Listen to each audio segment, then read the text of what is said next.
qui est le Seigneur de notre vie? Est-ce que c'est Jésus-Christ ou bien Dieu le Père? Personnellement, c'est Jésus-Christ. Et nous avons tous intérêt à ce que ce soit lui. Parce que l'Évangile stipule que pour avoir accès au salut, nous avons besoin de passer par Jésus-Christ, en faisant de lui le Seigneur de notre vie. Et nous pouvons voir cela dans les versets 31 du chapitre 20 de l'Évangile de Jean. Mais ce qui s'y trouve a été écrit pour que vous croyiez que Jésus est le Messie, le Fils de Dieu, et qu'en croyant, vous possédiez la vie en son nom. En effet, l'Évangile est catégorique sur le fait que Jésus-Christ est la porte, et aussi le chemin qui nous emmène au Père. Et il ne faut pas perdre de vue que s'il est vrai que nous devenons des enfants de Dieu, c'est malgré tout parce que nous avons répondu à l'Évangile, qui nous a demandé de nous identifier à Jésus-Christ. Et cela s'est effectué en passant par le baptême. C'est pour cela que le diable fera tout pour essayer de voiler la personne de Jésus-Christ aux yeux de l'homme, en tant que Christ, le Messie, donc le Fils de Dieu. Parce que c'est Dieu le Père qui a décidé d'envoyer son Fils unique pour permettre à l'homme d'accéder au salut. C'est bien ce qui est exprimé dans l'Évangile de Jean, chapitre 3, et au verset 16, non? En effet, il nous dit, « Oui, Dieu a tant aimé les hommes qu'il a donné son Fils, son unique, pour qu'aucun de ceux qui se confient en lui ne soit perdu, mais que chacun accède à la vie éternelle. En effet, Dieu n'a pas envoyé son Fils dans le monde pour condamner les hommes, mais pour que le monde soit sauvé par lui. Celui qui place sa confiance en lui n'aura pas à subir la condamnation, mais celui qui lui refuse sa confiance est déjà condamné, car il n'a pas mis sa confiance en la personne du Fils unique de Dieu. Il est évident que Jésus-Christ a une place prépondérante, même principale pour acquérir le salut. Et pour que cette vérité devienne un fondement dans votre vie, nous allons lire les versets 34 à 36 dans le chapitre 3 qui se trouve dans l'Évangile de Jean. En effet, celui qui l'a envoyé transmet les paroles mêmes de Dieu, car Dieu lui a donné la plénitude illimitée de son esprit. Le Père aime son Fils et lui a accordé les pleins pouvoirs sur toute chose. Celui qui place sa confiance dans le Fils possède la vie éternelle. Celui qui refuse d'écouter le Fils et de se fier à lui ne verra jamais la vie, mais la colère de Dieu reste suspendue au-dessus de sa tête. Il faut être conscient que le diable mettra toutes ces séductions à l'œuvre, comme celle, par exemple, qui consiste à diminuer la personne de Jésus en tant que Fils de Dieu, pour que, si c'était possible, même les élus ne parviennent pas à la gloire de Dieu. Car ne nous trompons pas, toute autorité a été donnée au Fils. Et c'est bon de voir ce qui est exprimé dans l'Évangile de Jean, au chapitre 5 et au verset 21 et 22 à ce sujet. Il nous est dit, car de même que le Père relève les morts et leur donne la vie, de même le Fils donne la vie à qui il veut. Et le Père ne juge personne, mais il a donné au Fils tout le pouvoir de juger. En effet, Jésus-Christ est la pierre angulaire, la fondation, le roc. Il est notre bouclier. Il est donc la personne qui est au centre de tout, le seul moyen pour être réconcilié avec le Père. C'est dans ce sens que Jésus-Christ a donné aussi comme image la maison qui est bâtie sur le sable et celle qui est bâtie sur le roc. N'oublions pas qu'il est aussi la tête de l'Église. Et justement, je vais souvent le répéter dans cette publication, mais c'est important que nous comprenions cela, que nous devons faire très attention de tomber dans la séduction du diable, qui veut voiler la personne de Jésus-Christ. En effet, il veut détourner notre attention de Jésus-Christ pour l'emmener uniquement sur Dieu, qui est devenu notre Père. Et ne faisons pas l'erreur de minimiser ce qu'il est, parce que l'Évangile nous dit qu'il est la porte et aussi le chemin qui mène au Père. Il est l'époux de son Église, et c'est l'époux qui viendra chercher son épouse, celle qui s'est préparée pour l'accueillir. En effet, le Père lui a remis toute autorité, jusqu'à ce qu'il fera la passation de pouvoir en remettant tout au Père. Mais cela s'effectuera seulement lorsque toutes les prophéties seront accomplies. Vous souhaitez que nous regardions cela dans l'Évangile, parce que ça se trouve dans la première épître aux Corinthiens, au chapitre 15, et au verset 23 à 25. Cette résurrection, toutefois, aura lieu dans un ordre bien déterminé. Le Christ d'abord, comme le premier fruit de la moisson, Ensuite, au moment de son avènement, ressusciteront ceux qui lui appartiennent. Puis viendra la fin, lorsque le Christ remettra le pouvoir royal qu'il exerçait à Dieu le Père, après avoir réduit toute domination, toute autorité et toute puissance hostile.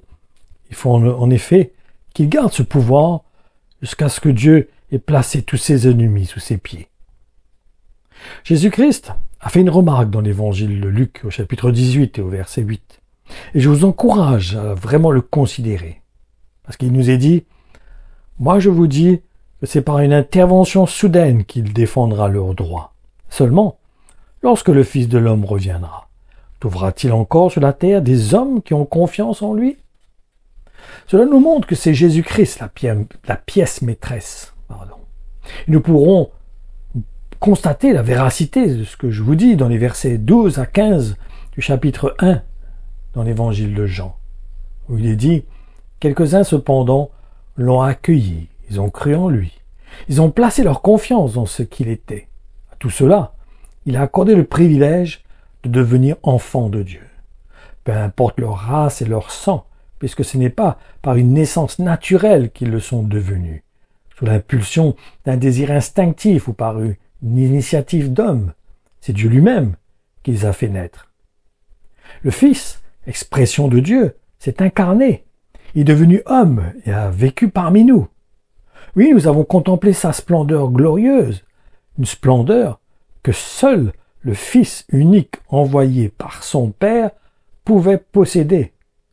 Tout en lui n'était que grâce et vérité. Ne perdons jamais de vue que c'est à Jésus-Christ que nous devons obéir. Et nous aurons besoin de le faire de la même manière que le Fils a obéi à son Père. En effet, regardons cela dans la première épître de Pierre, dans le chapitre 1 et dans les versets 1 à 3.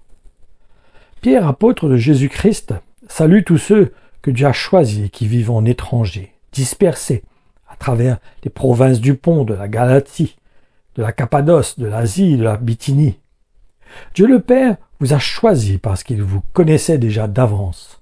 Il a pris garde à vous et vous a destiné conformément à son plan à être transformé par l'Esprit Saint, afin d'être capable d'obéir à Jésus-Christ et d'être purifié par l'aspersion de son sang. Que la grâce et la paix vous soient accordées dans une mesure de plus en plus grande.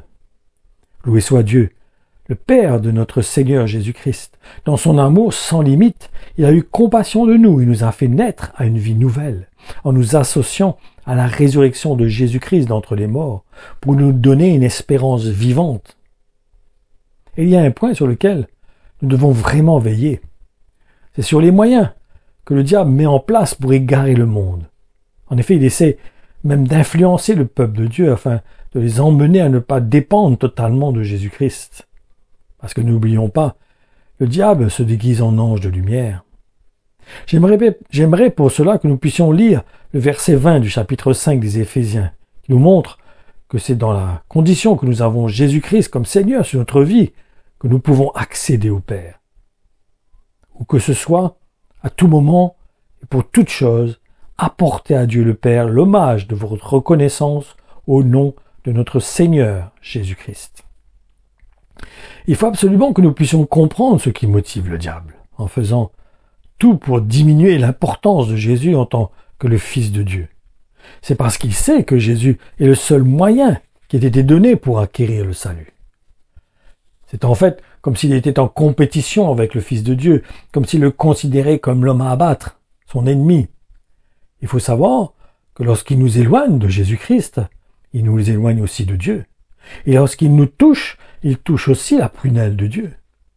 Et ne faisons surtout pas cette erreur, qui est celle d'oublier la position que le diable avait auprès de Dieu avant de tomber dans l'orgueil. C'est pour cela qu'il est jaloux de Jésus-Christ. Il est conscient que s'il arrive à nous amener à négliger la position qu'il doit avoir sur notre vie, il aura gagné sur Jésus-Christ. Il aura gagné des points sur Jésus-Christ. Pour lui, à son niveau, à son image, sa façon de voir, sa considération.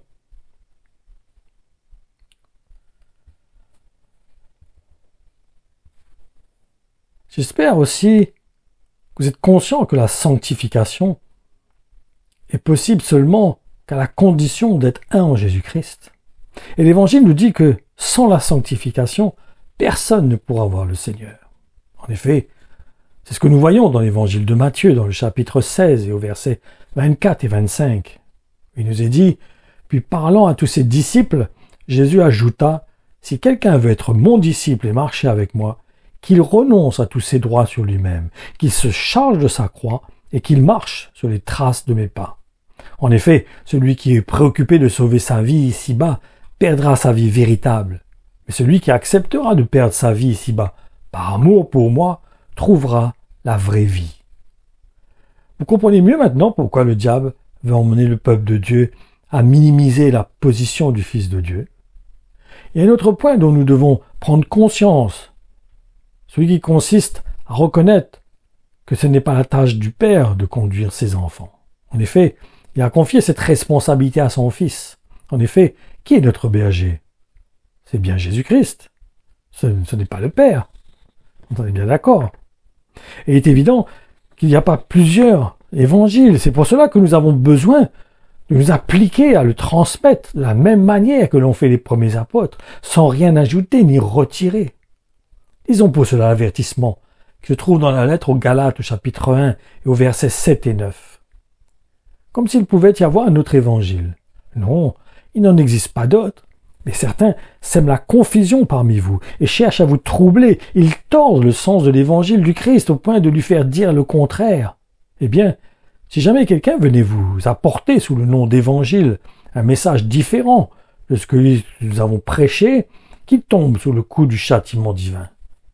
Même si moi, ou un ange descendu du ciel, venions proclamer au milieu de vous une bonne nouvelle contredisant celle que je vous ai annoncée, que la malédiction divine nous frappe. Je vais vous poser une question. Est-ce que les apôtres ont dit, ne serait-ce qu'une seule fois même, que Jésus-Christ et le Père sont les mêmes personnes? Bien sûr que non. Mais certaines personnes essaient de lire entre les lignes et de faire dire aux apôtres ce qu'ils n'ont pas dit. Car il est évident qu'ils n'ont jamais exprimé textuellement cela. Et même si Jésus-Christ et le Père seraient la même personne, étant donné que les apôtres ne l'ont pas exprimé de cette façon, ils n'ont pas à le faire. Autrement, cela voudrait dire que nous nous considérons supérieurs à eux, Mais il faut aussi être conscient que chacun aura à rendre compte pour lui-même par rapport à ce qu'il aura enseigné. On ne se moque pas de Dieu. Et il y a un autre point qui rentre en compte pour comprendre la position de Jésus-Christ, qui est celle de savoir que dans les textes originaux, le mot Dieu n'est pas écrit, c'est en réalité un moyen de faire la distinction entre ceux que nous pouvons appeler éternels, et donc Seigneur des Seigneurs, et faire ainsi la différence avec la création. Sans négliger non plus que le diable fait aussi partie de sa création. Ce que je veux dire, c'est que le Père, le Fils et le Saint-Esprit peuvent être appelés Dieu. Ne négligeons pas non plus que dans les Saintes Écritures, il n'y a pas qu'un seul nom qui est employé pour parler de ceux qui sont éternels, Seigneur des Seigneurs. En effet, comment peut-on donner un nom au Créateur? Impossible. C'est pour cela qu'il a dit à Moïse, lorsqu'il lui a demandé quel nom il doit donner au peuple hébreu, Dieu lui a dit « Je suis ». En réalité, tous les noms qui concernent l'Éternel, ce sont juste des qualificatifs. Le seul nom qui importe pour l'être humain, c'est celui de Jésus-Christ. C'est lui qui sauve. C'est ce nom qui sauve. Il est incontestable que certains chrétiens expriment des enseignements qui ne sont pas dans le même esprit que ceux qui ont été enseignés par les apôtres. En effet, certains enjolivent ce que l'Évangile veut nous transmettre et le font en déformant ce que les apôtres ont communiqué, en faisant leurs propres suggestions, donc aussi leurs propres conclusions, bien sûr. C'est dans ce sens que Jésus-Christ a repris l'apôtre Pierre lorsqu'il voulait l'influencer à ne pas obéir à Dieu, lorsqu'il était dans la Gethsémanée, pour qu'il allait aller à Gethsémanée pour donner sa vie sur la croix. En effet, voyons ce qu'il lui a répondu au travers des versets 22 à 24 dans le chapitre 16 de l'évangile de Matthieu. Alors, Pierre le prit à part et se mit à lui faire des reproches. « Que Dieu t'en préserve, Seigneur. Il ne faut absolument pas que cela t'arrive. » Mais Jésus, se retournant, lui dit « Va-t'en, arrière, tentateur, porte-parole de Satan. Tu me tends un piège. Tu veux me faire hésiter sur le chemin à prendre et me détourner de celui que Dieu a fixé pour moi. Car tu vois les choses du point de vue des hommes et non de celui de Dieu. Puis, parlant à tous ses disciples, Jésus ajouta, si quelqu'un veut être mon disciple et marcher avec moi, qu'il renonce à tous ses droits sur lui-même, qu'il se charge de sa croix et qu'il marche sur les traces de mes pas. Ce qui est dangereux et qui pourrait s'apparenter justement à la réaction de Jésus-Christ envers l'apôtre Pierre, c'est lorsqu'un chrétien communique des enseignements que les apôtres n'ont pas transmis. Comme de dire que Jésus-Christ et le Père sont en réalité la même personne. Parce que c'est le contraire que les apôtres ont enseigné. En effet, ils ont fait une différence entre le Père et le Fils. Et s'ils ont fait une distinction entre les deux, c'est qu'il y a une raison, non? Qu'elle aurait pu dire textuellement que Jésus-Christ et Dieu le Père sont les mêmes personnes, ça aurait été possible. Mais ce n'est pas le cas. En effet, ils n'ont jamais exprimé cela. Et il y a malheureusement certains chrétiens qui utilisent la parole de Jésus-Christ lorsqu'il a dit « qu'en le voyant, on voit le Père », et se servent donc de cette parole pour dire que lui et le Père forment la même personne. Pourtant, si nous lisons le verset 10 dans le même chapitre, qui est donc le chapitre 14 de l'évangile de Jean, il nous montre clairement ce qu'il a voulu exprimer. Voyons cela. « Ne crois-tu pas que je suis un avec mon Père, et que je vis en lui et qu'il vit en moi? Ce que je vous dis, je ne le tire pas de mon propre fond. C'est le Père qui demeure continuellement en moi, qui accomplit par moi ses propres œuvres. » En réalité, si nous comprenons bien l'Évangile, les disciples de Jésus-Christ, peuvent eux aussi dire la même chose. En effet, un disciple de Jésus-Christ peut confesser que lorsqu'on le revoit, lorsqu'on le voit, lorsqu'on regarde sa vie, c'est Jésus-Christ qu'on voit au travers de lui. Du reste, c'est ce qui devrait motiver les disciples de Jésus-Christ. Et cela vient, nous sommes en Jésus-Christ et que ce n'est plus nous qui vivons, mais que c'est Jésus-Christ qui vit en nous. Nous allons voir maintenant que Jésus-Christ a montré à ses disciples au travers de la confession de l'apôtre Pierre que c'est le Saint-Esprit en nous qui nous permet de confesser que Jésus-Christ est le Messie, donc le Fils de Dieu. En effet, regardons cela dans l'évangile de Matthieu au chapitre 16 et du verset 15 à 17. « Et pour vous, leur demanda-t-il, qui suis-je? Ce fut Simon-Pierre qui lui répondit, tu es le Messie, le Fils du Dieu vivant. En réponse, Jésus lui dit, tu peux te réjouir, Simon, fils de Jonas, que ce n'est pas de toi-même que tu as trouvé cela. C'est mon Père céleste qui te l'a révélé. N'oublions pas ce qui a emmené les Juifs à faire mourir Jésus. C'est justement d'avoir reconnu qu'il était bien le Fils de Dieu. Nous pouvons voir cela dans l'évangile de Luc au chapitre 22, les versets 69 et 70. Mais à partir de maintenant, le Fils de l'homme siégera à la droite du Dieu Tout-Puissant. Alors ils se mirent à crier tous ensemble, tu es donc le Fils de Dieu? Vous dites vous-même que je le suis, leur répondit Jésus. J'insiste encore sur le fait que si le diable emploie toute sa séduction pour pousser le peuple de Dieu à négliger la position de Jésus-Christ, c'est parce qu'il est le seul moyen qui permet à l'homme d'acquérir le salut. Ce qui signifie que ceux qui se laissent séduire par les mensonges du diable ne pourront pas être enlevés. Car c'est Jésus-Christ qui viendra chercher son Église, et non celui qui est devenu notre Père. Et cela vient de ce que nous avons placé notre confiance en Jésus, le Christ, le Messie. La parole de Dieu nous dit qu'Adam était lui aussi un fils de Dieu, comme Jésus-Christ qui est venu en chair. Mais en ce qui concerne Jésus-Christ, il est le Fils de Dieu. La différence, c'est qu'Adam a désobéi à Dieu, alors que Jésus-Christ a obéi parfaitement, en toutes choses, il a tout accompli à la volonté de son Père. Luc 3,38 nous dit Enoch, Seth, Adam, qui était lui-même le Fils de Dieu. Pardon, qui était lui-même Fils de Dieu, excusez-moi. Avec un petit F minuscule, pas un F majuscule. Ce n'est pas le spirituel qui vient le premier, mais le matériel. Le spirituel vient ensuite. Le premier Adam a été fait de la poussière du sol. Le deuxième Adam est venu du ciel. Parole qui est dans 1 Corinthiens 15, 46 et 47. Donc je vous encourage vraiment apporter considération, même pas plus loin de ce que les apôtres ont communiqué. Si les apôtres n'ont pas communiqué que Jésus-Christ et le Père sont les mêmes personnes, ce n'est pas à nous de le faire, à rentrer dans ce genre de discussion, d'enseignement. Restons sur la fondation, restons sur la base, restons sur ce qui a été proclamé, ce qui a été annoncé, ce qui a été enseigné, mais non pas à nous distraire, à nous égarer, mais comprenons réellement, restons dans les portions que Dieu nous donne, n'allons pas au-delà. Autrement, c'est de l'orgueil, de vouloir chercher, de vouloir connaître, de vouloir chercher des choses qui ne sont pas dites textuellement dans la parole de Dieu. Parce qu'on peut tous traduire des choses à notre façon. Nous pouvons tous avoir notre pensée, notre imagination, notre conception. Mais restons dans les formules, dans les explications, dans les enseignements qui nous ont été transmis par les apôtres. N'essayons pas d'aller plus loin, ça ne servira à rien du tout, et nous prenons le risque, au contraire, de nous égarer. Que le Seigneur vous bénisse, que réellement, que ce message vous encourage et nous encourage tous à fixer les regards sur Jésus-Christ, car c'est lui, notre Sauveur, c'est lui qui est notre Rédempteur, c'est lui qui va nous emmener à pouvoir hériter du royaume de Dieu. Il va nous accueillir aux noces.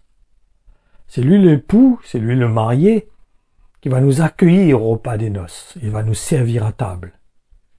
Donc, considérons cela.